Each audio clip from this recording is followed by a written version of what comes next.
Hello, everyone, and welcome to today's live video summit, the CEO's Guide to Generative AI, Maximizing the Potential of Data. Thank you to everyone tuning in today, and a special thanks to our partner, Cognizant. My name is Stephanie Palazzolo, and I'm a reporter here at The Information, where I write AI Agenda, our daily newsletter on AI.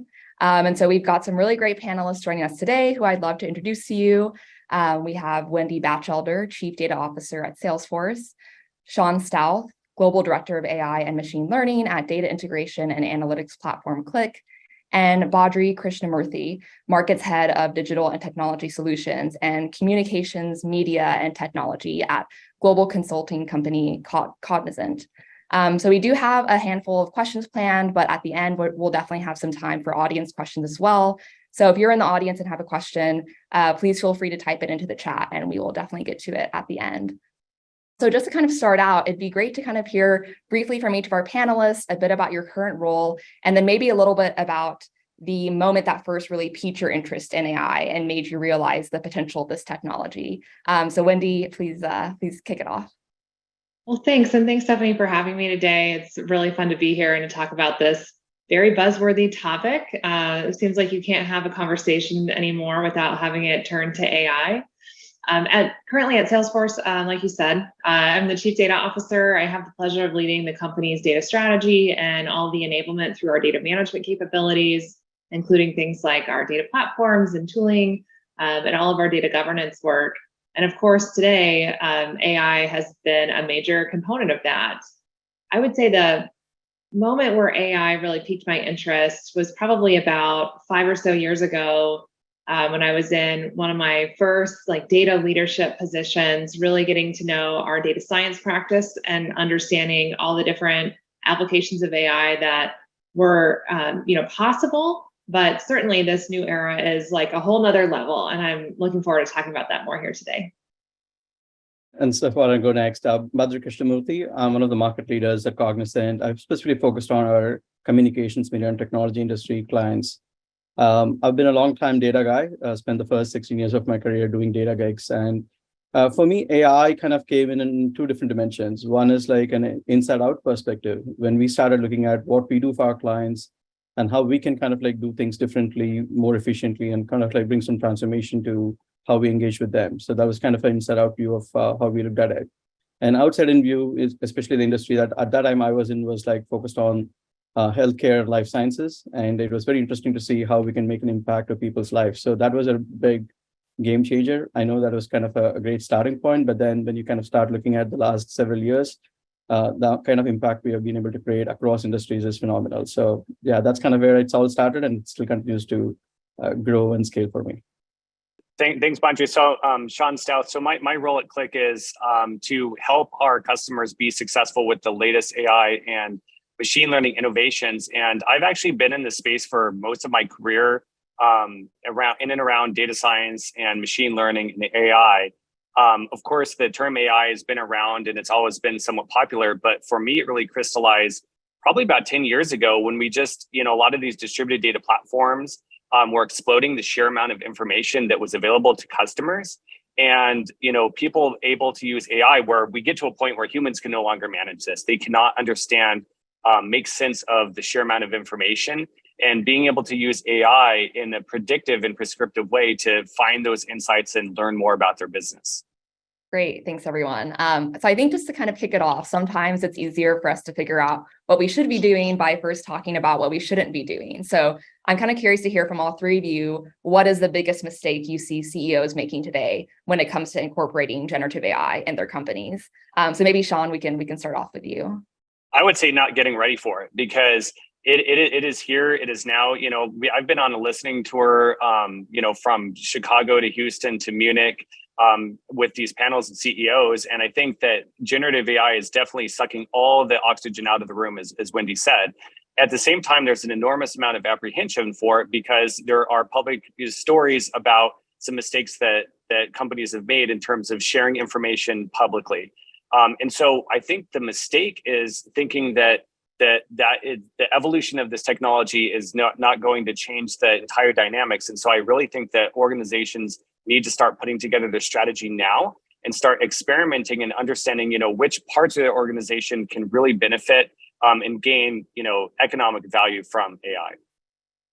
And if I could add, I think one of the bigger mistakes I see is companies wanting to invest in AI, invest in generative AI specifically, but not having a data strategy.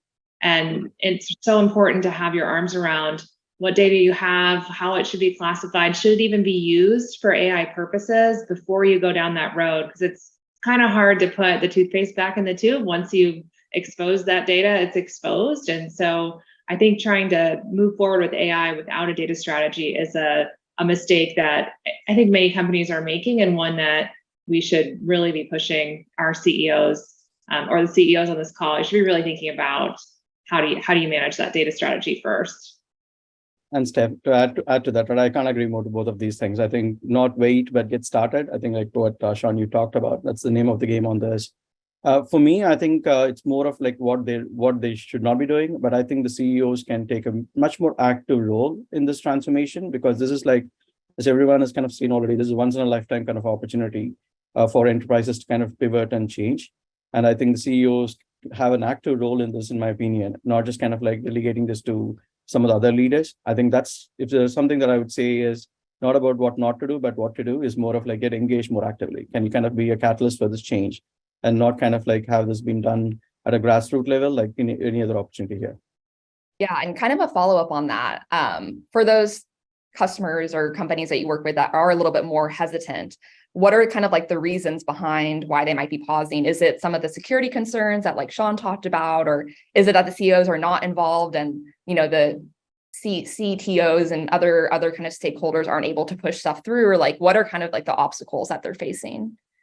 For majority of time, I think there's like a lot more overing concerns on security being discussed. I think people have to go get to the details on what that means for them. I think that kind of comes as a showstopper in many cases.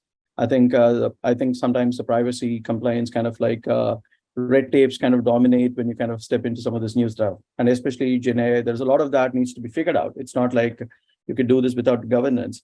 But for me, it's like those things are the typical red tapes and things that slow people down. And there are ways for you to kind of make it better, right? I mean, there are ways to kind of tackle that if you kind of put all your heads together and then say what it means. But that's typically the starting point for why the momentum is slowed down in many of those things. I think there are other things that happen when you kind of cross that battle, but the first and foremost thing is that. Definitely. And I was reading a recent interview with Salesforce's CEO, Mark Benioff, where he said that AI can be the ultimate liar, which was definitely like a headline grabbing quote from that panel. And so Wendy, I know Salesforce has come out with a number of AI tools like Einstein GPT. So how can you kind of make sure that models don't hallucinate or make up information, especially whenever they're being used in enterprises, which obviously have, very high standards for these types of things? Yeah, great question. I think that it's really important that we build trust when it comes to AI. And that really comes down to, is the data that's being used, is it accurate? Is it protected? Are we ensuring that the privacy of that data is of utmost importance? And I think there are a lot of protection laws that help make sure, us as individual users, that we have a right to privacy in the foundation of the AI regulation that I think is on the horizon. And our products that we've built so far, specifically AI Cloud, really helps make sure that that trust gap is addressed when it comes to, large language models retaining sensitive customer information. So separating that sensitive data from the LLM really helps our customers to maintain that data governance control while making sure that we still enable and unlock the huge potential that comes with generative AI. So I think that's, it's of utmost importance. It's something that we're taking very seriously. Mark himself is driving that for us. So I think that's really, really important for all of us to be considering as we're moving into this space. One thing, Wendy, to add to that, I think that people need to recognize what generative AI does and what it doesn't do. It's not a AI technology that's built for accuracy, at least not yet. It's content generation. And so there needs to be, I think, two things. The first is to recognize, where can it be applied in an organization, and apply that to skill sets where people can detect those hallucinations. If it hallucinates and you are just expecting it to be certain, you could get yourself into a lot of trouble. And so there has to be a skilled workforce that really has the art and understanding of the craft to recognize when it is making a good write-up on marketing, or when the code that it's generating for software development is inaccurate so they can evolve with it. And then the other thing I think that both of you said, which is 100% true, is that there has to be that data strategy, as Wendy said, and also that, the foundation, we would call it, of data and trust and lineage. Because I would envision that not too distant in the future, there will be regulations, maybe they're not here quite yet, where organizations are going to be accountable for that end-to-end, from the decision that's made by the robot all the way to how did the algorithm made it and where did that data come from? And Sean, if I can add, I think what Gen AI has done for AI in general is that there is an appreciation for what a precision is versus what an accuracy is. I think that's kind of really a differentiator that is brought in. So that's a great movement forward, because that's kind of where AI was stuck for a long time. And Gen AI probably has helped them kind of move past that curve of accuracy being the dominant aspect here. Yeah, I think, Wendy, I'd love to dig into maybe a little bit more specifics around like how exactly to make sure that data is being protected and is accurate. I think from my end, I've heard a lot of different strategies. I've heard of, for example, synthetic data, where you're able to remove a lot of the like personally identifiable information in order to use that data more safely. Other companies, maybe they're trying to host LLMs like on premise or even at some point on devices, so your data never really leaves that kind of device. But I guess, are there any kind of like specific practical steps that CEOs or people can be taking today to make sure that that data is not at risk? Yeah, I think it's really important for you to understand how you're managing your data. And I think that's a step that many who are maybe not directly in this space maybe don't spend enough time asking the right questions about. So, kind of back to the conversation around your data strategy, what is the company's stance on data privacy? What is the stance on security? How are you managing integrity regardless of which technology you're pushing that data through? And so I think those questions have to be really well defined, and those are cornerstones of your data strategy. And so making sure that you have a strong position on that, you understand what it means to be ethical for your own company. That's a definition that we all have to decide for our own companies, ourselves, and not ever crossing that line. So to me, it's more of a philosophical question first, and then a technical substantiation of that second. And until you answer that first set of questions, it's hard to say exactly which technological solution you should enable for your company. But you have to make those decisions up front so that you don't get down the path and then you've exposed something that you don't intend to for either a customer or an employee. An interesting analogy to this is the advent of self-service analytics that happened over the last 10 years or so, because if you think about it, data was in a particular silo, and then there was this goal to open up machine learning, analytics, these types of capabilities across the organization. And that is powerful because that allows each business domain and all the people that are on the front lines to get access to the information they need to make those decisions. At the same time, without that right, understanding of the foundation, you can have a lot of things go wrong. People can be looking at the wrong data, they can expose the wrong data. And so I absolutely agree that, AI or no AI, you have to have a really strong foundation within your current data assets and have that data strategy. Yeah, I think that's a really good point. And I know, Sean, you mentioned earlier that, maybe generative AI isn't built for every single use case. And I know I personally have seen a lot of companies pop up that are using generative AI to help you, answer questions about your data, which sounds really great. But you also have to think about who's the person who's using this tool. Is it a business user who maybe doesn't understand exactly what they're asking for, or doesn't know how to check if what they're getting back is the correct answer? And so kind of on that point, I would love to hear maybe from all three of you what the most valuable enterprise use cases of generative AI are that you've seen. Is this most useful in marketing teams, for software developers? Badri, maybe you can kick us off. Sure. I would kind of like take it a step up and say that, look, there is a use case category which is all about knowledge harvesting, right? Knowledge harvesting has been here for a long time, whether it's on customer service or you're kind of looking at your own medical journals in medical industry. I think there's quite a bit of uptake in terms of how you can harvest the information that's already out there. And that's even applicable in current context on even security for that matter. I think some of our clients look at cybersecurity and say, how can I leverage the Gen AI to kind of like understand what kind of log information that we're collecting, what kind of patterns that we're seeing. So I think that's a great starting point in terms of looking at quick wins on knowledge harvesting use cases. When I kind of like go beyond the knowledge harvesting, we are seeing our clients kind of embrace this in the technology world. I mean, a lot of our chief engineering officers and product engineering officers kind of saying that, how can I improve the productivity of my engineers by complementing them with the Gen AI capabilities? Something I'm seeing very active with a lot of engineering leaders. And that's something that's making good progress because this is very close to them from a technology standpoint, and they want to see how they can embrace this. And if I extend beyond that, I think the other organization that's absolutely bullish about is marketing. I think marketing is definitely a place where you think there's a significant impact, because I think you're absolutely in a place where content is the king. I think whether it's like notes or video, audio, I think marketing organizations have a huge opportunity to embrace Gen AI. So those are the big three categories that I would say that you could start with, and you can see some quick wins and quick business success as well.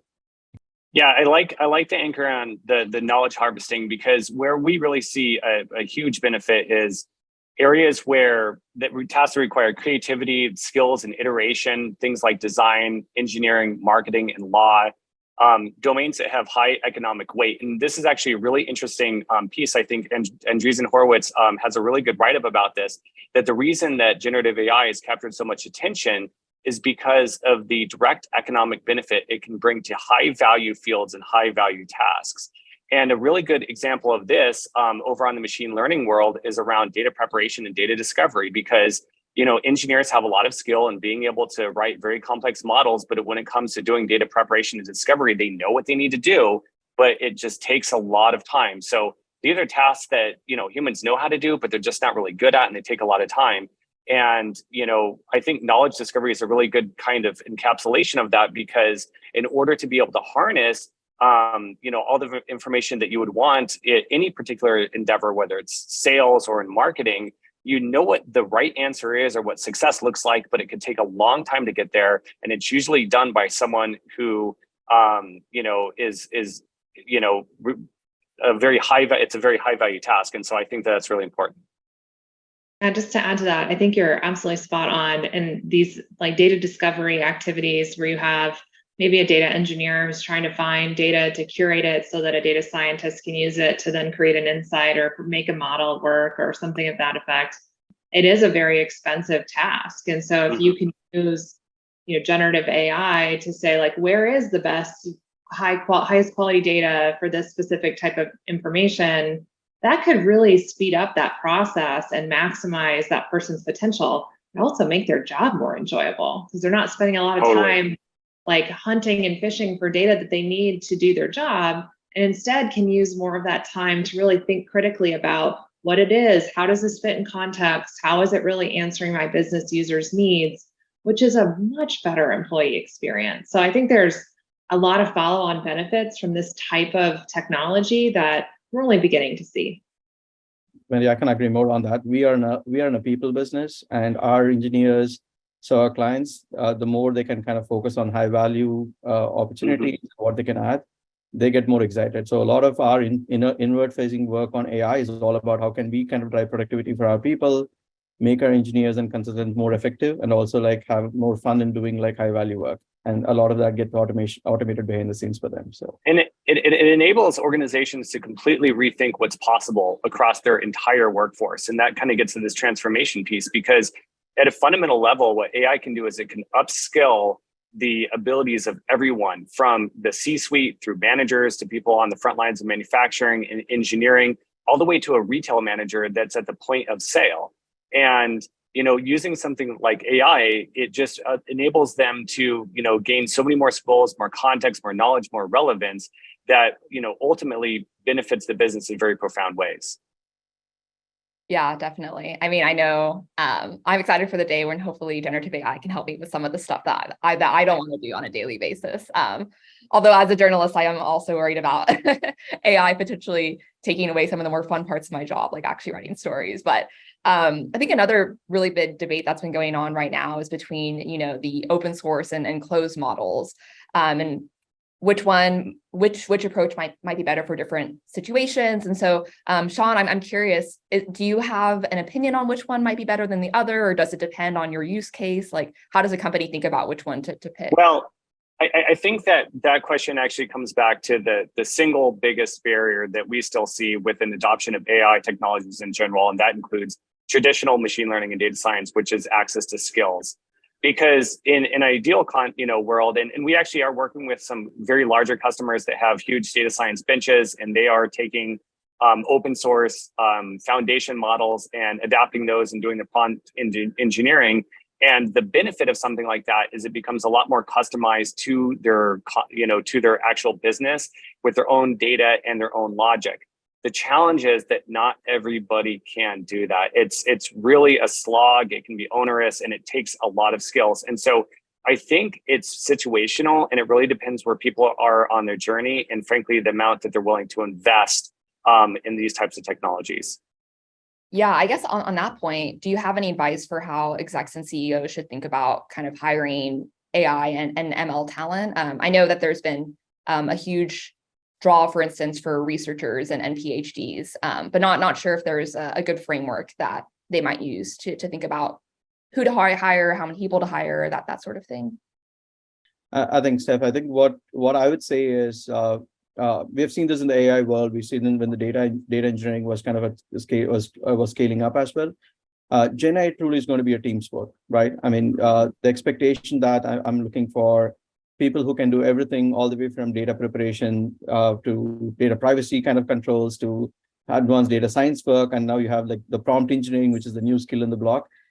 It's going to not work out when you start scaling up, right? So I think the way to think about like skills is like, hey, can we start figuring out what this team sport look like for every use case or every area that you're looking at? What is the right configuration of people so that you can bring the best of talent for each of these things?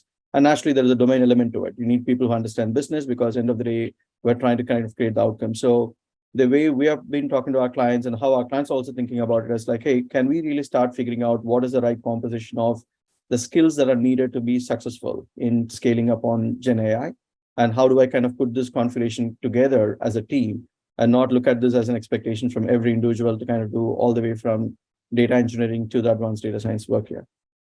I think there's two points I'd love to make on this. Like one, I'm definitely biased, but I do believe that a lot of this central work really sits with a chief data officer or a chief data and AI officer to help build those consistent capabilities for the broader company to use. And that helps drive a lot of synergies and prevents it from being, what I'd call like a free-for-all where everyone's going off and trying to hire these same type of professionals. And then you may end up with a situation where you're competing for the same talent even within your own company. And that's not very effective. But I also think that just consistent upskilling for your entire company, both in what AI is and sort of removing the barrier, what just making it more accessible, more understandable. It's not so scary. We don't have to be so worried about it.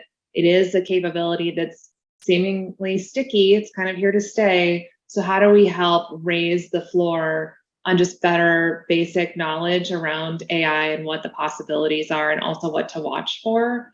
But I also think it's a great time to think about data literacy. How do you help the whole company really think about how should we consider data? How does it intersect with AI? And just really thinking about that holistically and enabling the entirety of a company from, and a help desk per individual to an engineer to a marketing professional, all have some basic like rudimentary skills in AI and data literacy. I think this is a great time for that. One thing to add, because I think those points were so good, and Badri mentioned about the business context, and Wendy was talking about the skills, because the executives need to keep their eye on the ball. This is technology, but the fundamental nature of business has not changed. Retailers still need to sell products, attract customers, sustain margin. Manufacturers need to increase yield, and so there really has to be. We talked about the foundation of data. There has to be a foundational understanding of what these types of technologies can do for the business, and then from there start to understand what skills they should hire. Because what they should not do, which I actually saw in often the first wave of data science, is just hiring a lot of technical skills without having a really good understanding of how you're going to apply those skills towards direct business goals and outcomes. Yes, definitely. And I think maybe kind of one last question before you turn it over to some audience questions, but obviously a topic that's been in the news a lot recently is what's happening on Capitol Hill. Just a few weeks ago, we had a Senate hearing where the CEO of Anthropic spoke in front of the Senate and said that, he thinks there's a possibility that AI could be used to help create bioweapons in the next 2 to 3 years, which was very scary and not a great thing to hear on a Tuesday night. But, for CEOs that are seeing all this uncertainty when it comes to the regulatory environment, how do they navigate that? And how do they, set up their organization so that they're able to be resilient no matter what laws kind of come out of Congress? I think every company needs to really be thinking about this. I think we all have a responsibility to think about how we build generative AI responsibly, and that we all publish or transparent about what our own guidelines are. We've published guidelines around what we consider to be trusted AI guidelines, what we expect from ourselves, and also are committing to our customers. And as the regulatory environment evolves, we should all evolve with it. But I don't think we should wait for regulation to start thinking about what is right versus what's wrong, and sort of determining what our own internal moral compass is on this. But I think it's coming. We know that it's coming. There's a lot of focus on it because it's so prevalent and in everybody's top of mind. But in the meantime, I don't think we should be waiting. I think we should expect it to come, and we should be prepared for it. And if I can just add, Wendy, what you said, right? I've seen many of the data offices similar to what you do kind of publish what their guidelines is. And I think, Steph, going back to your question as well, I think if there's something that I'll ask the CEOs to do is embrace the ecosystem here, right? You're not alone in this journey. I think it's too big for every enterprise to figure out everything that needs to be done on Gen AI, right? I mean, if you look at, there's an industry element to it. There are industry forums and industry panels that kind of really want to think about what does this mean for our industry. There are technology partners who are also kind of looking at this through what the next wave of security compliance look like, right? I think that is another part of the ecosystem. And also look at the internal facing ecosystem. When I say internal ecosystem, I look at the CXOs that they kind of dominate, right? The privacy officers, the risk officers. I think it is important for them to kind of bring that quorum together. So for me, I think if you really want to kind of move forward faster, I think you need to embrace that ecosystem both outside in and an inside out perspective. That's kind of where we can kind of move faster. Otherwise, you're going to be slowed down, similar to going back to the earlier question. You can't keep the momentum going if you don't kind of appreciate everything that's going around your own landscape. Yeah, and I think the last thing I'll add to this is because this actually kind of aligns with the very first question. It's around risk, right? And I do see an enormous amount of risk for organizations where they turn over the decision making to the robots. I'm not suggesting that they are now, but there has to be an understanding of how decisions are made and why, and what are the values and the business logic behind them. And so we talk a lot about, the concept of explainability with traditional AI, where you really can understand why the algorithms are making them. What is the data? What are the data sources? Where did that data came from? And Gen AI makes that much more complex because of the nature of the neural networks that are used for those. Sometimes a lot of researchers still don't quite understand how these decisions are made. And so I, agree with both Wendy and Badri here that I think that means that there needs to be a lot of, governance structure and understanding of values as you adopt these technologies. Great. And I think a relevant question from the audience on that is, we've been talking about, putting guardrails in, taking advantage of all the different people in the organization, other than just the CEO, to make sure that there's not too much risk taking going on here. But is there anybody specifically in the organization that's kind of responsible for AI policies and governance? Should there be a chief AI officer or somebody who just focuses on kind of policy? How should companies think about who in the organization should be taking care of this? Let me bat for Wendy here. I think I partner with a lot of chief data officers across our clients, and a lot of them have kind of embraced just not being chief data officer, but also becoming what I call the chief data and AI officers, right? I think as we have kind of spoken enough on that, data is going to be such a fundamental thing as you embrace AI. And there's a lot of things that we figured out as the data scaling up happened, right? Because governance in data was equally important as you start democratizing data, monetizing data. So there's a lot of things that the chief data officers kind of embraced over the period of time. A lot of that is kind of what the next wave on AI is going to look like. So we definitely are seeing data officers becoming the chief data and AI officers.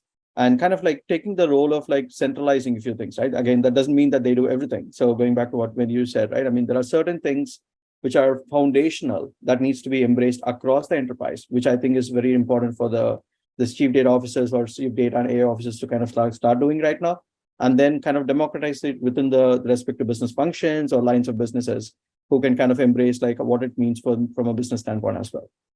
I think there's a reason why that's true too, right? If you think about the historical remit of a chief data officer, they have both brakes and gas, right? They have the brakes of governance, they have policies, they have responsibility for ensuring the company has all the controls in place around data, but they also have the position of trying to get maximum value out of data, analytics, insights, data science. And so that mindset and that position around, I consider, brakes and gas is important in this space. And I think that balance is best suited in that spot. And that's why it belongs with the CDO. But Audrey, I appreciate your support in that answer.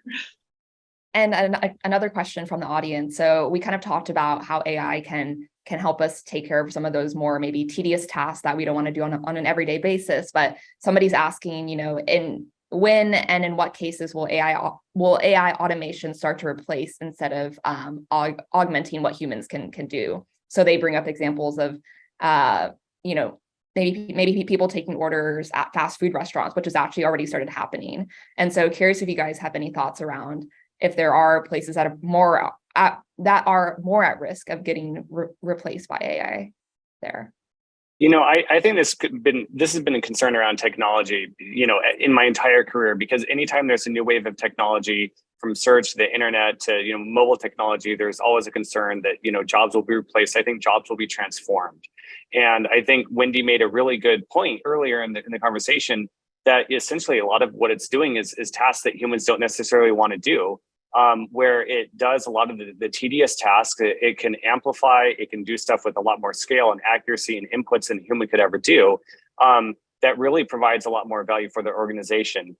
I am not a technology historian. I think that there's a lot that we actually don't know. I think we have to be humble about this technology to understand that the societal and the business impacts are not all known. And that is also kind of a point that goes along with this is around business agility, because there are a lot of businesses where not only I could say, certain skills will be eliminated, perhaps certain businesses and certain organization roles might be eliminated. And so that requires CEOs and business leaders to think through how can they be more agile as things change in such a dynamic environment right now. That's so true. I mean, I think about any of your experiences. Have you ever felt like you had too many resources? Like nobody, right? So think about, how would you then transform? How would you reskill? How would you upskill the individuals that maybe they do have more capacity now that we've implemented some of these newer emerging technologies? That's always happening. I think about like robotic process automation. That was like the big thing that was going to take over all of our tech jobs and make everything faster. I don't think anyone actually eliminated jobs. I think a lot of them got moved and repurposed into higher value add or more business focused, and that was collectively good. It still provided a lot of efficiency and effectiveness, and I think that technology is incredible. But I don't think that we saw like huge swaths of employees being, having their jobs eliminated. I just think we got to do things that we hadn't before because we just didn't have the human capital or the capacity to do so. Yeah, and if you can add to what you just said, I think what you said earlier, I think when I look at like jobs and the roles that people do, I think in the old-fashioned data world, we still had people appreciate data, but we didn't kind of take it to the grassroots level, right? We still kind of had engineers, business analysts, data analysts are the kind of roles we said that you need to embrace data a lot more. But I think with this thing, I think there's need to be a grassroots level AI literacy and a grassroots level education on what AI would mean for their own roles. So I think if there's one thing I would say is like it's no more limited to a few roles and then say that complement your role with AI. It's like something that we need to take it to the every nth level within every enterprise. Every role needs to embrace AI in some shape or form, and then understand what kind of complementary skill it can bring to the table, and they can kind of like add value to their own roles and day-to-day jobs as well. Say one last point here. The massive wave of innovation that this will enable. I think about cloud computing And people said the same thing about cloud computing because it's going to eliminate a lot of jobs in organizations. And then you think about the startups that no longer need to have their own servers and no longer need to have a whole bunch of engineers maintaining their infrastructure. And so the same thing with AI is that it can enable a massive wave of innovation. Definitely. And I think if we could definitely see that even from the NVIDIA earnings yesterday and how well they're doing now. And another question from our audience. So somebody is wondering, as data becomes increasingly kind of the moat and the fuel for AI and what is our competitive differentiation, how should businesses think about data and their partnerships? Is there a chance that these partners become more competitors as data becomes more important? So how do you kind of navigate those relationships moving forward? Yeah, I'll tell you. I mean, there are certain set of clients that we deal with, what we call the information services clients. For them, data is the core business, right? They've kind of differentiated themselves with data for a very long time, and that's been the core business. But if you really look at that sector is no more just an isolated sector. A lot of our clients are in information services business, in my opinion, right? For example, monetization of data is a very common phenomenon in some of the industries that we go to market. So I would say that, there is an element of you still want to protect the data that is more important for you. You want to kind of make sure that still kind of acts as your differentiator in the market. That doesn't mean that you don't partner, because you can always kind of look at the partner to enrich what you kind of take to market in some capacity. We see a lot more collaboration with people than competition, in my opinion. I think in terms of saying that, can I kind of go to market more better and more faster, or even kind of like bring some advanced transformational services by complementing with a partner, then kind of saying that I need to start isolating myself. So that's kind of the change that we're seeing with some of our clients, where they truly have an appreciation for the 1+1 is more than 2 kind of conversations, and how they're embracing that into their own strategy. And another question, kind of tying back to something that Wendy mentioned earlier, whenever we were talking about how data can get exposed. So I know that there's been a number of companies that have just completely banned ChatGPT, for instance, because they're afraid of employees giving proprietary data to ChatGPT and it getting fed into OpenAI's model. So I guess, what are kind of the main ways that data can get exposed, or the main security concerns? Is it mostly that people are accidentally giving sensitive data to these models? Or I know other people have mentioned, if I'm a software developer and I'm asking if I'm asking ChatGPT for code, what if it gives me code that has malware in it? Like, what are some of these big concerns that you're most worried about? And that would definitely be my biggest concern. And I sort of take the guiding principle, like if I wouldn't want it posted on the internet, I probably shouldn't feed it into a model that's open source and not my own private, instance that has good data controls that I know I can trust and rely on. So that's sort of how I think about it. I tend to move more onto the risk, cautious perspective. But if you wouldn't post it on your internet site or on your LinkedIn profile, maybe you shouldn't put it into a publicly available model.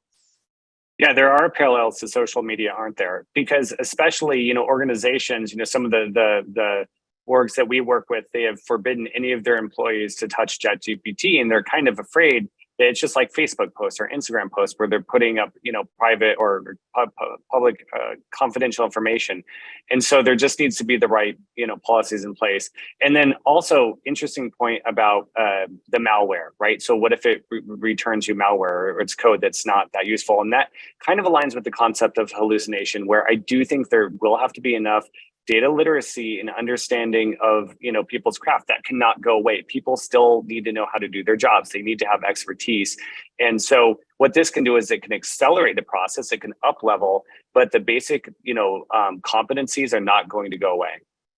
Definitely. And obviously, generative AI has been the hottest topic as of late, but I think it's also easy to forget that there's just a whole history of kind of other AI research and traditional AI that's been going on long before that. So curious if you have any thoughts about how to kind of use both traditional and generative AI in tandem, or good, use cases or examples you've seen of customers doing that well. Yeah, I was just going to say that, look, if as I mentioned earlier, if there is something that really has happened in the last few months, is like Gen AI has made AI even more relevant than what it was. I think we had quite a bit of challenge in having people have an appreciation for what AI can do. Yet it was kind of embraced in many organizations, but you still didn't get the maximum potential. I think Gen AI as a buzz has created more value for what people can realize from AI. And they have a huge opportunity for us to kind of still embrace machine learning for some of the use cases. Not everything is Gen AI, right? I think today, we start thinking about every question needs to be answered from Gen AI, but there's a huge opportunity of use cases that you can do with traditional machine learning, deep learning models, and you still want to bring value to your business outcomes. And then there are specific use cases that you want to go after from a Gen AI perspective, because Gen AI is not going to be cheap. It's definitely going to be high value use cases, but that can also kind of like be expensive to kind of do that. So you might want to pick up like, hey, what I really want to throw on the Gen AI agenda versus like what I want to go back and put on the traditional AI agenda. And there are some common denominators like data strategy, for example. That's kind of common denominator to kind of go tackle. And I think there is an option for us to kind of now drive on both those tracks in parallel at this point in time. Yeah, we see a huge benefit for using them together because, traditional AI and machine learning, predictive analytics, finding hidden patterns, it is incredibly powerful stuff. And we see that every single day. The gain with generative AI is now you can expose that via natural language in a way that humans understand. The people that wouldn't necessarily use a dashboard or wouldn't necessarily understand how to, look at the results of machine learning predictions can use generative AI in the natural language to say, for example, tell me the reasons why our manufacturing line is decreasing in yield. Tell me the reasons why a customer doesn't want to stay with our subscription. And so it can basically provides access to this whole new set of users. And so we see huge opportunity for actually using generative AI in tandem and on top of traditional AI. Yeah, Sean, I'm glad you mentioned that. We've got a newer product that's about to be launched called Tableau Pulse that allows our customers to interact in data in that natural way and ask it questions that, before you might have to send it over to a data team to go build the data set to then put it in a dashboard for you. And then you might get feedback that says, this isn't quite right. Can you go back and do another turn on it? But instead it can just have this very natural engagement with the data set and be able to drill down in a way that doesn't require a huge degree of data literacy, but just requires a good question. And we're seeing that with some of our other customers and other areas of our business too. We had a recent success with F1 that created really personalized fan experiences using our Einstein bot experience. And they were able to connect insights across sales, service, and marketing in order to give like a tailored fan experience to their customers, which is just kind of a cool way to maximize customer value by using this newer technology. So I think there's lots of cool ways that we'll see this continue to evolve that, some of which we may have not thought of yet, but I think there are real examples right now of companies that are really taking advantage of the power of this technology. Yeah, definitely. I think a lot of really great practical advice about how to use both generative AI, but also more traditional forms of AI together. So it looks like we're right on time. So that's all the time that we have for today. But thank you so much to all of our panelists and our partner Cognizant. Make sure to watch your inboxes for future installments of AI Agenda and other AI coverage from the information. But bye for now and hope everyone has a great day.